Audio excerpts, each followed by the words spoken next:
Pre-soak your seeds in water before you plant them in pots.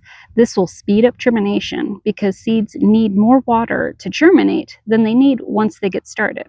This will also help reduce the amount of water that you need when they're in the pots and reduce the likelihood that your seeds will grow moldy or mildew before they can germinate.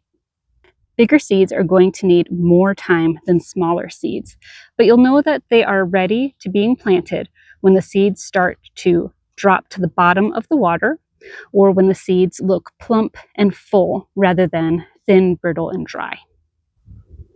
Save money by reusing old pots and or by making your own. These pots are just yogurt containers. Make sure that you drill enough holes that they can have good drainage, and you are good to go.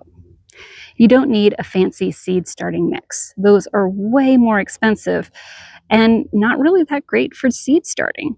This is a mix of regular potting soil and homemade compost. You can also even just use garden soil.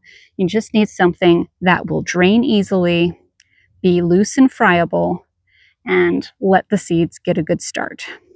By using something like your own homemade compost, you're also inoculating your seeds with beneficial bacteria and helping them grow bigger and stronger. If you want to save money, time, and space, you can have a quick hoop house or low tunnels in order to have extra space for starting seedlings.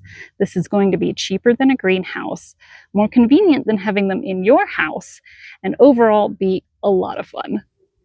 My last money-saving, seed-saving tip is to start saving your own seeds to plant again from next year. A great seed to start that with are peas. Peas are a wonderful seed to save for a first-time seed saver, as they don't really cross-pollinate. They're self-pollinating. They're all around just a great, easy plant to grow and really satisfying.